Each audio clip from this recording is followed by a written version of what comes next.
বর্ষা দেববর্মা আমাদের জেলা পরিষদ আসনে দাঁড়াইছে কাকদিন জেলা ওনারও কত মানে সবাই করবেন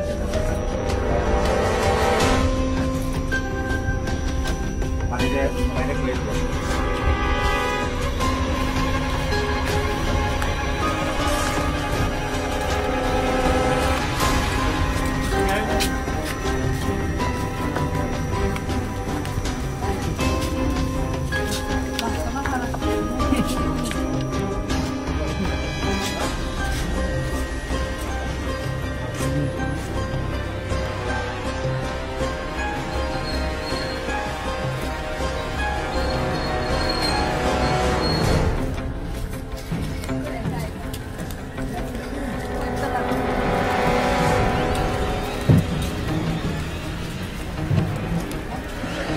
সকাল সকাল প্রচারে বেরিয়েছেন, কিরকম সাড়া পাচ্ছেন?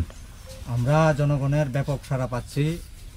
আমাদের এই ধলাবিল বাগান গ্রাম পঞ্চায়েতে যে পঞ্চায়েত সমিতির আসন, এখানে আমি পার্টির পক্ষে প্রতিদ্বন্দ্বিতা করছি এবং জেলা পরিষদের আসনে বর্ষা দেববর্মা।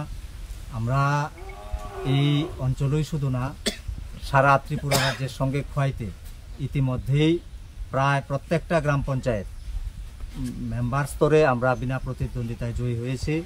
জেলা পরিষদ এবং পঞ্চায়েত সমিতিতে এখানে বিরোধীরা নামমাত্র প্রার্থী দিয়েছে, তাদের কোনো প্রচার বা দলীয় কার্যক্রম জনগণ প্রত্যক্ষ করতে পারছে না। আমরা বাড়ি বাড়ি যাচ্ছি।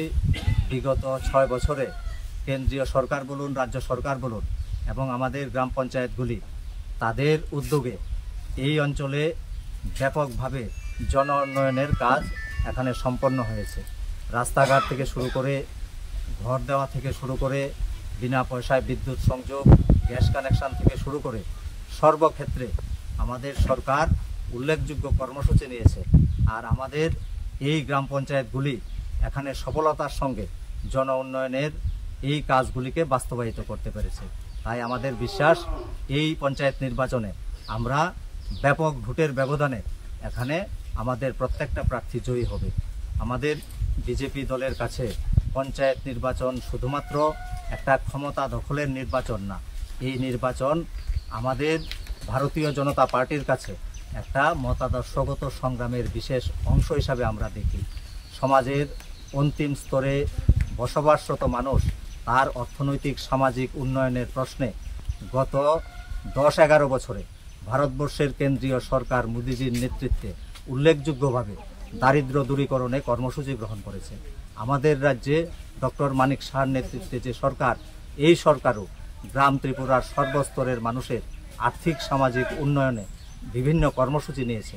আমরাও এই কর্মসূচিগুলি পঞ্চায়েতের মাধ্যমে যথাযথভাবে বাস্তবায়নের চেষ্টা করেছি। মানুষ তাই আমাদেরকেই সমর্থন করবে। আর বিরোধীরা তারা নীতিহীনভাবে এখানে বিগত 25 বছর কাজকর্ম করেছে। এলাকায় এলাকায় এখানে পঞ্চায়েত মানুষের কাছে একটা ভয়ের বস্তু ছিল। বর্তমান সময়ে বিজেপি পরিচালিত সুশাসন ব্যবস্থা এখানে পঞ্চায়েত অফিসগুলিকে জনগণের পঞ্চায়েতে পর্যবসিত করতে পেরেছে। তাই আমাদের বিশ্বাস, আমাদের প্রার্থীরাই এখানে রেকর্ড ভোটের ব্যবধানে জয়ী হবে।